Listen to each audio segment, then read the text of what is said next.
வணக்கம். இன்றைக்கி வாக்கியங்களில் ஹெவன்ட் எப்படி பயன்படுத்துவதுன்னு பார்க்கலாம். இது வினைச்சொல் உள்ள இன்றைய கடந்த கால எதிர்மறை வாக்கியத்தில் பன்மை சப்ஜெக்டுகளுக்கு பயன்படுத்தணும். அதாவது ஐ, வி, யூ, தே, எக்ஸெட்ரா. எங்கள் பயிற்சி முறையின்படி வாக்கியங்களை subject plus haven't plus V3 தொடங்கி சொல்லணும். இதில் எஸ்யூவி சப்ஜெக்ட், V3 முற்றுப்பெறா வினைச்சொல். உதாரணம்: ஸ்பீக் பேசு V1, ஸ்போக் பேசினேன் V2, ஸ்போக்கன் பேசி V3. எங்கள் பயிற்சி முறையின் விவரங்களை தெரிஞ்சுக்கணும்னா டிஸ்கிரிப்ஷனில் உள்ள லிங்கை பாருங்கள்.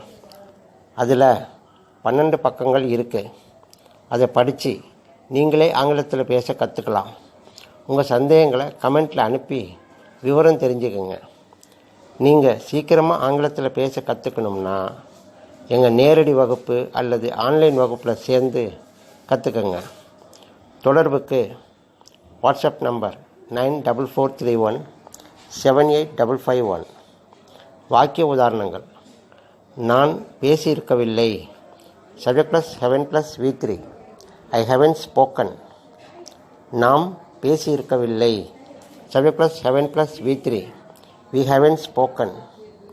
நீ பேசியிருக்கவில்லை, subject plus haven't plus V3, you haven't spoken. நீங்கள் பேசியிருக்கவில்லை, subject plus haven't plus V3, you haven't spoken. அவர்கள் பேசியிருக்கவில்லை, subject plus haven't plus V3, they haven't spoken. உதாரண வாக்கியங்களை புரிஞ்சுக்குங்க.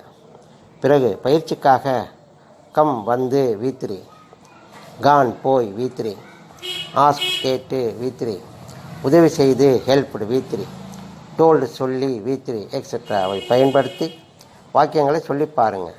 இந்த வீடியோ உங்களுக்கு பிடிச்சிருந்தால் நண்பர்களுக்கு ஷேர் பண்ணுங்கள், சப்ஸ்கிரைப் பண்ணுங்கள். Good luck to all the viewers.